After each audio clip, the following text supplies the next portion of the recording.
So it is written in 1 Yohanan 1. Test every spirit, see if they are of Yehovah or not. So I get a message from my cousin saying that there is somebody out there who's teaching the same things that I'm teaching, or saying the same things that I'm saying, because I'm not your teacher. Okay?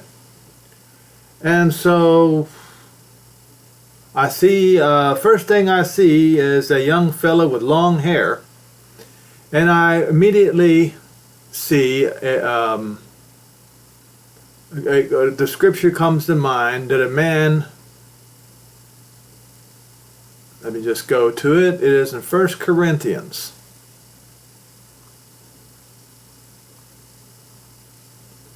Which verse is that? 1 Corinthians 11, verse 7.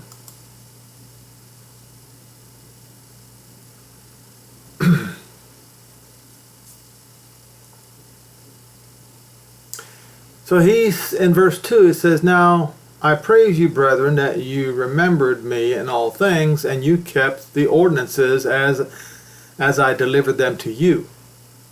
But I would have you to know that the head of every man is not Christ." That title, believe it or not, was first given to a woman named Sybil. Moshiach. The head of every man is Yehoshua HaMoshiach. And the head of the woman is the man. And the head of Moshiach is not God or God, but Yehovah. So every man who prays or prophesies having his head covered dishonors his head.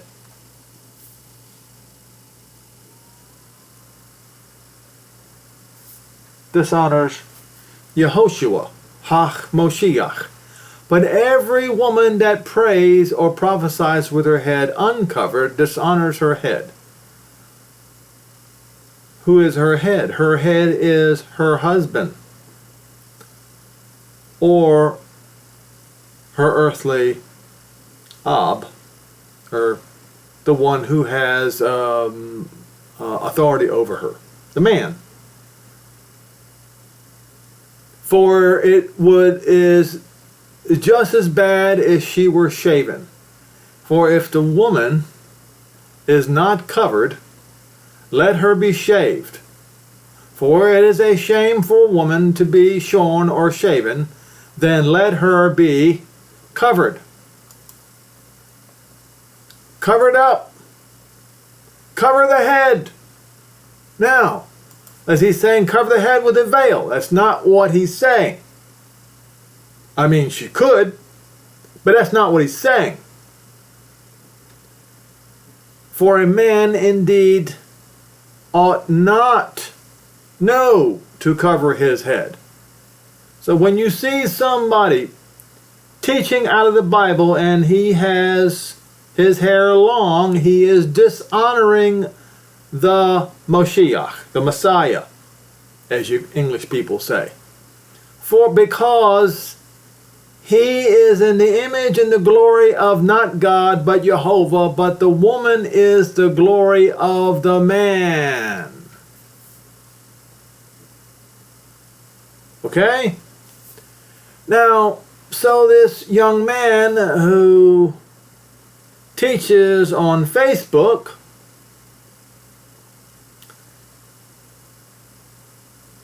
I don't target people, folks. This is not something I do. What I'm trying to do is help you to do this one thing. Test the spirits to see if they are of Yehovah or not. Okay? So if a man has as his last name Dollar, wouldn't you find that suspect? If a man has as his last name Truth, wouldn't you find that suspect? After all, Paul said, "Let all men be liars, and Yehovah alone be true." Just like you would find men teaching out of the Bible to be dressed up in fine clothes, whereas Yehoshua said, did you think that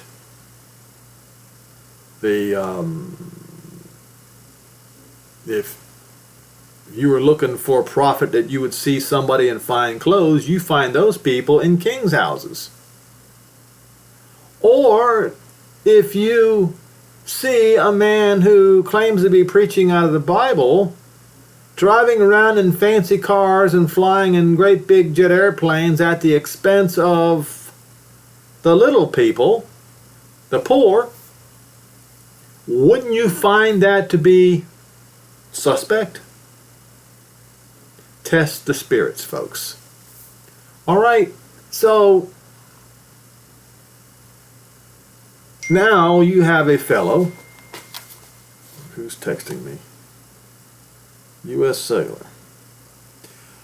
Now we have a fellow teaching out of the Bible with long hair, showing on Facebook that his last name is Truth. Now teaching out of the book of Enoch, as they say.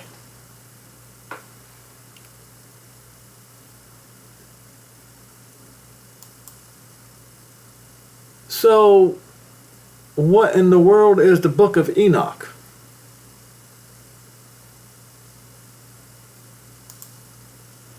Well,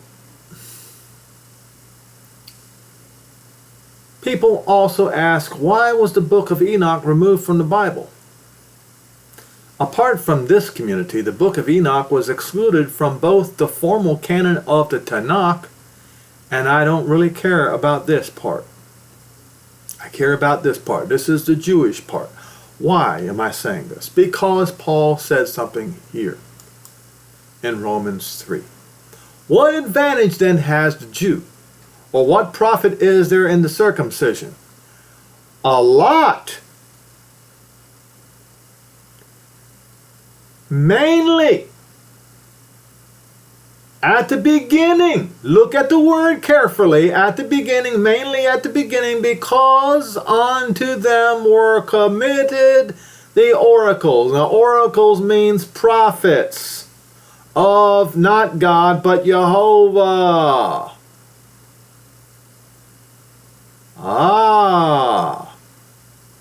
So if they took it out,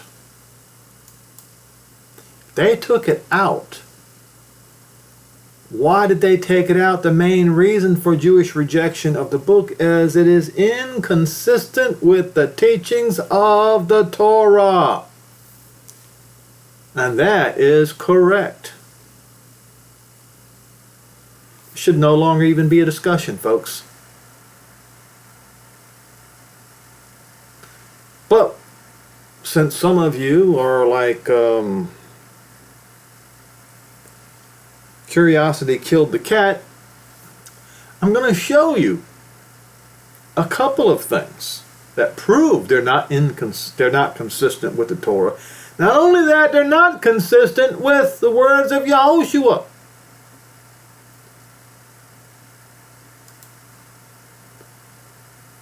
All right, so Gadriel. There is no angel named Gadriel in the Bible. The idea of an angel named Gadriel comes from the mythical and apocryphal book of Enoch. And it's mythical, folks. Now, the disciple Yehuda and Paul quoted not from the book of Enoch, no, from what they passed on orally throughout the generations. They did not quote from any book of Enoch. You can't prove that they did.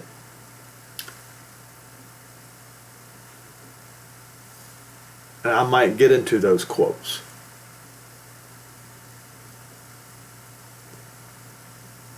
All right, so it says right here, and there it is devoted to filling in the backstory of Genesis 6, verse 1.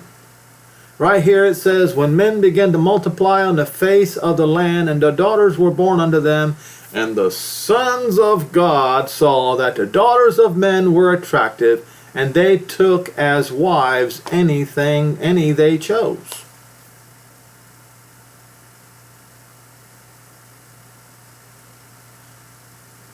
Really?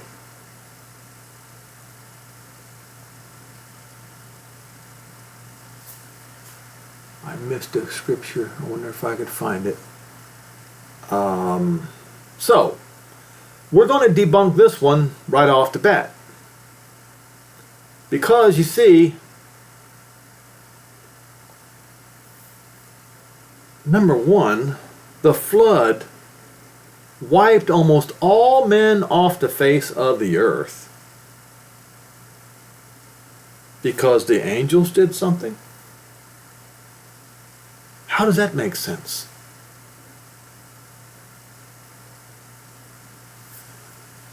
Number two, we will go and search for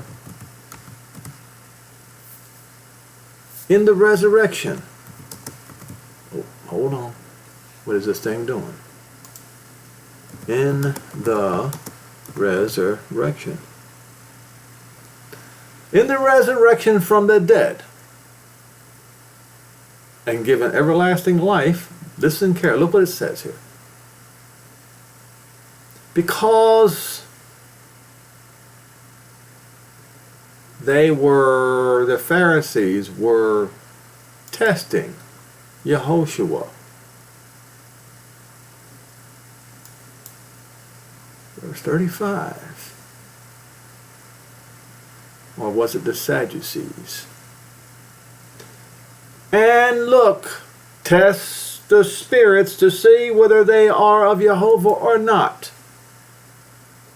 Is it Jesus or is it Yehoshua? Well, it's Yehoshua.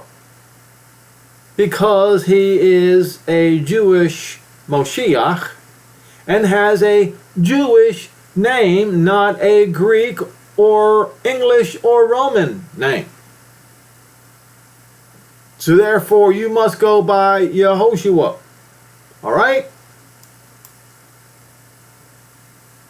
And Yehoshua answered and said to him, the children of this world marry and are given in marriage, but they which shall be accounted worthy to attain that world in the resurrection of the dead neither marry nor are given in marriage.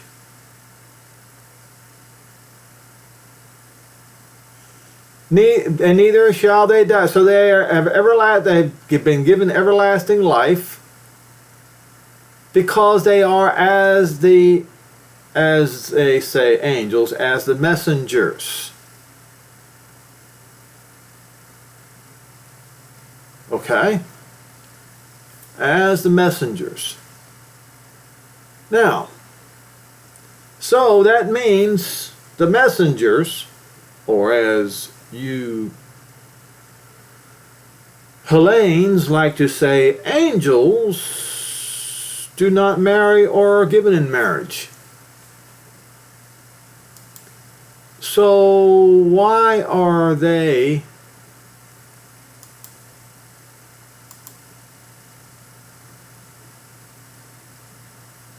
where is it? Right here. So right here in Genesis 6, verses 1 through 4, when men began to multiply on the face of the land, and daughters were born unto them, and the sons of God, as they say, but it's the sons of Elohim, saw that the daughters of men were attractive, and they took them as wives, meaning they married. The messengers do not marry. They cannot marry. Therefore, they cannot procreate. So, we already have this lie debunked.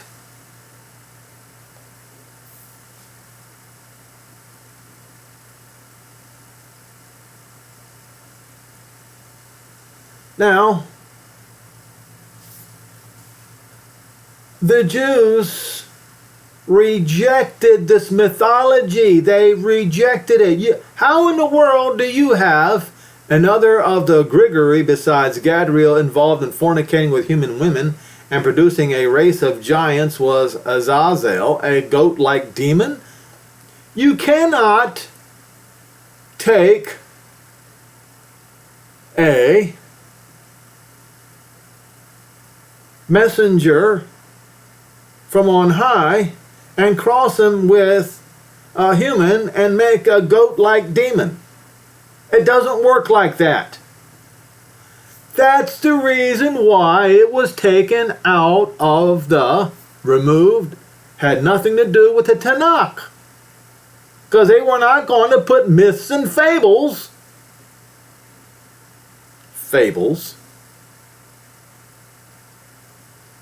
in the Holy Scripture.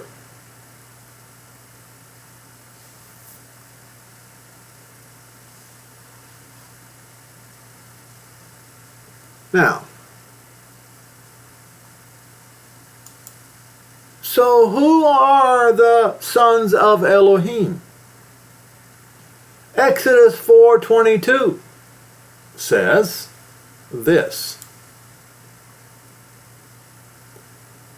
Yehovah tells Moshe, "You shall say unto Pharaoh, Thus says not the Lord, but Yehovah, Israel is my son, my firstborn."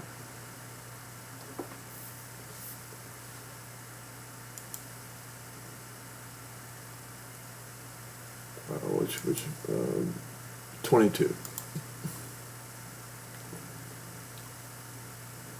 Yehovah said unto Moshe, "When you return into Egypt, see that you do all these wonders before Pharaoh, which I have put in your hand, and I will harden his heart, and he will not let your people go. And you shall say unto Pharaoh, Yehovah says, Israel is my son, even my firstborn."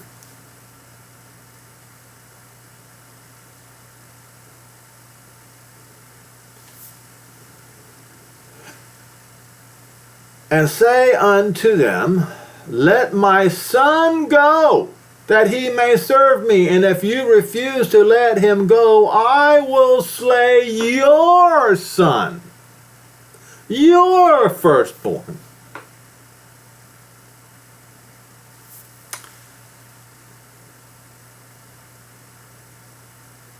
So who are the sons of Elohim?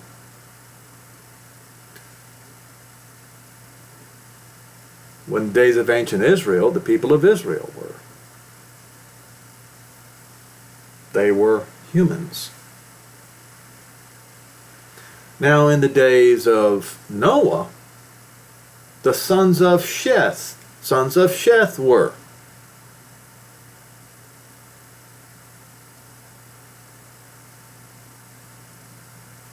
Now, we will go, not that one, is it,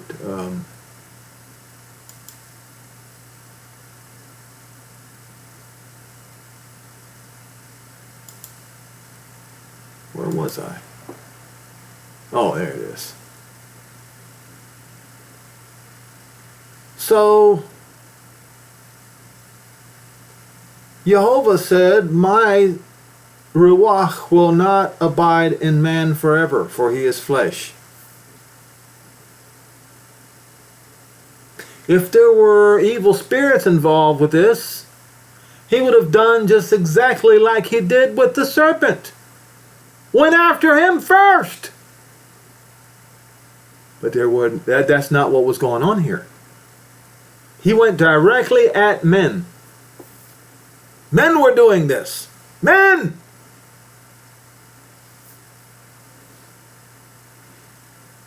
It does not say, "My Ruach will not abide in angels forever." Men were to blame for this. He will have 120 years left, and the field, they were tyrants. Let's go to, and some of them were large too.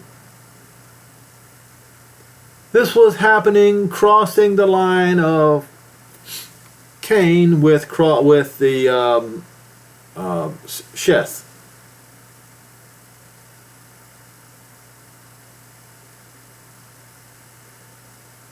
Okay?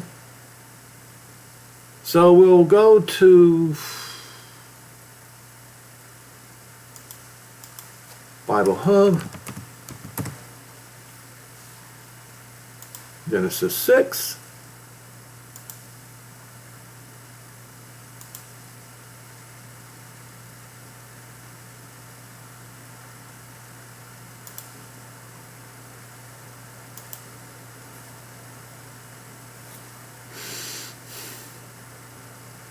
Now, we'll read the whole thing through to get context. And then you will clearly see that this fake writing that they attribute to Enoch is a lie and disagrees with the Tanakh. It came to pass, mankind began to multiply on the face of the earth, and daughters were born unto them.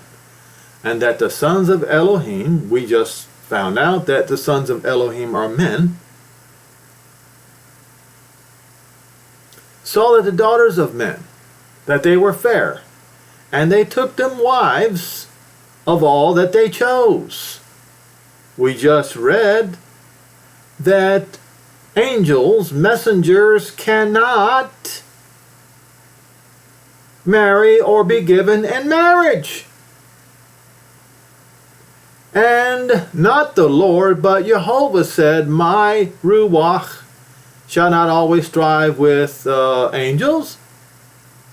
Y'all say that it was the angels that committed the sin, so why is he blaming men? When you go to the sin of Adam and Eve,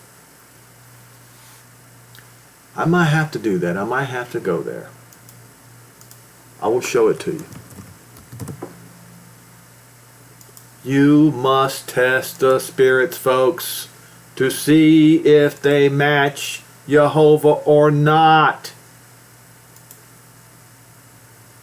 You're smart enough, you're wise enough to be able to do this. You were given the ability to think by the one above.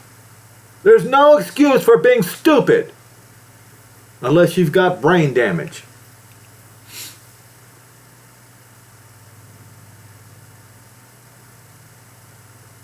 All right. And when they heard the voice of Yehovah, not the Lord, Elohim, not God, walking in the garden in the cool of the day, Adam and his wife hid themselves from the presence of Yehovah. Right there. Elohim, among the trees of the garden. And Yehovah Elohim called unto Adam and said unto him, where are you? And he said, I heard your voice in the garden, and I was afraid because I was naked and I hid myself. And he said, who told you you were naked? Have you eaten of the tree which I commanded that you should not eat? And the man said, the woman whom you gave unto me, she gave of the tree, and I did eat. And so what did Yehovah do? Did he chastise the man at that point? No. He was looking for the source of the sin. And then Yehovah Elohim said unto the woman, what is that you have done? And the woman said, the serpent beguiled me, and I did eat. Did he go after her first? No, he did not. He went after the source of the sin. And Yehovah Elohim said unto the serpent, the source of the sin, because you have done this, you are cursed above all cattle. So, what we see is this so-called book of Enoch, as they claim, is the words of Enoch, which they are not the words of Enoch,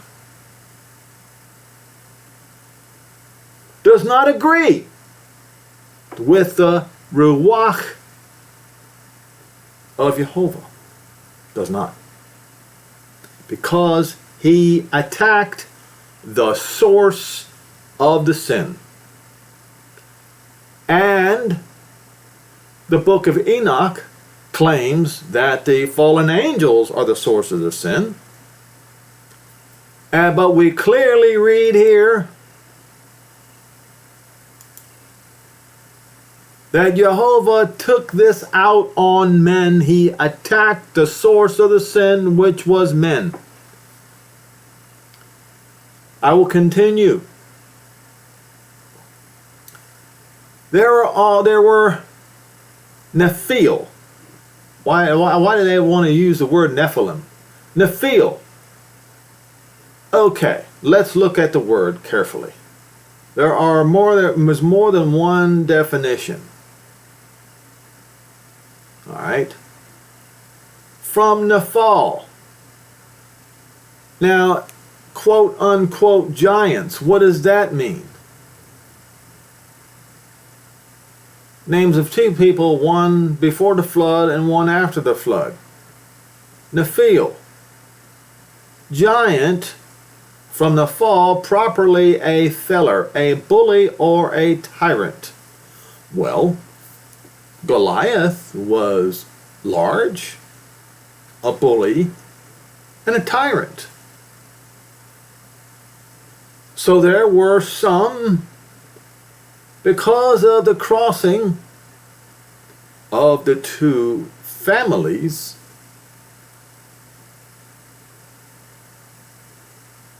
there was a small group of people, of large people, who became tyrants and bullies. Dig deep, folks, and do not follow after foolish fables, as Paul warned you not to do. Now,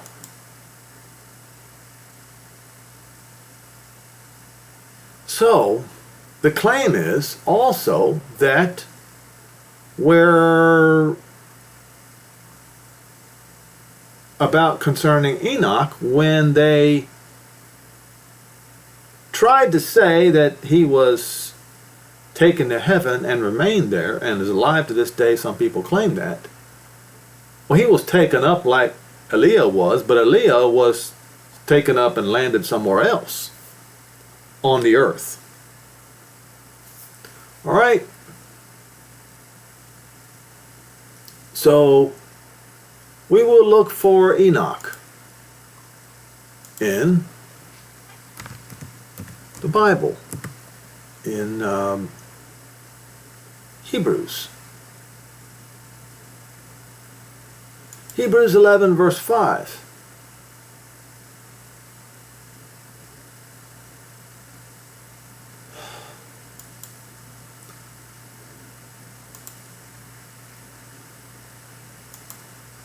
This is a mistranslation here, folks, and I'll show you.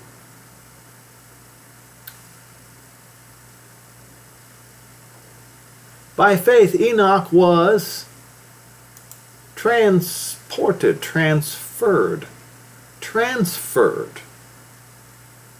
Well, if I'm going to use this one.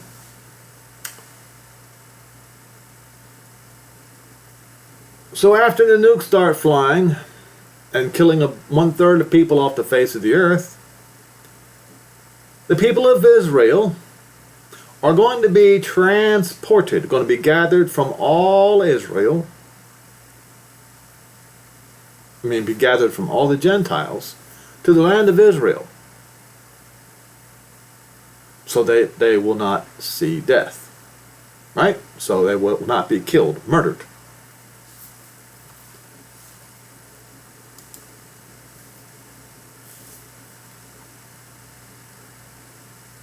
and he was not found. And the beast that rises out of the sea, namely Europe, will not be able to get to the people of Israel. They'll try, they'll invade, they will be defeated.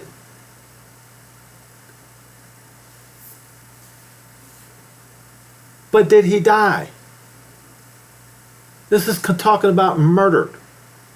And also it says, so he should not be aware of death. Now, Moses didn't see death either, did he? He was not aware when he died. And they couldn't find his bones either, could they? And why was that? So that his bones could not be found and turned into a shrine. So how long did Enoch live? Let's go find out. Is it this one?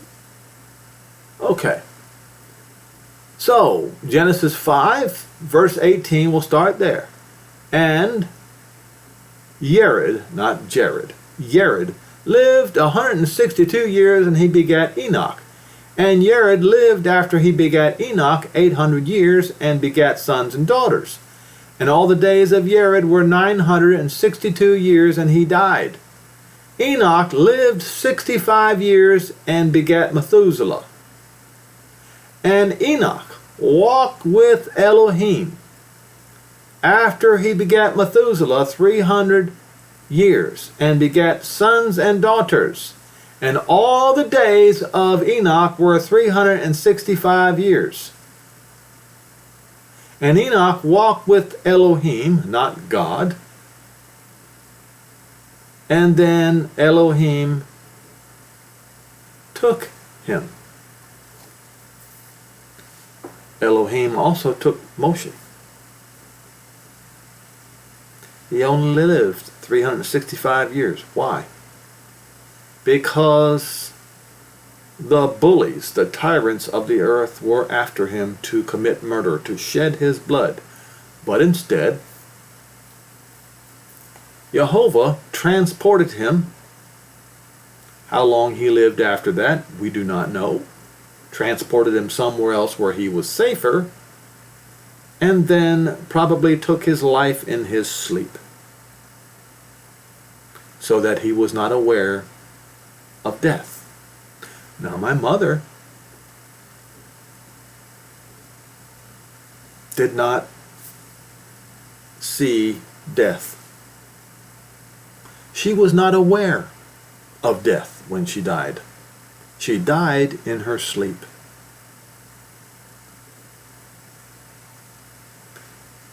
Folks, we're going to have to do better than this, you know. Don't be deceived by these people. And then one more thing I'm going to tell you. To any of these people who try to deceive you, and who will even use the correct names in the scripture, I ask of you, do they mention salvation for Israel? Do they talk about Romans 11, verses 25 through 28? Is that their message that they speak on?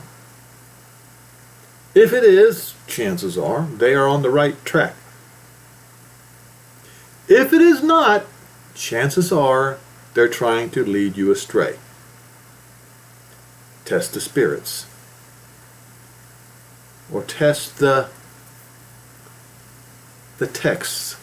Text the verbiage. Test the verbiage to see if they are with Yehovah or not. You can do it. Let's raise our IQ above room temperature, folks.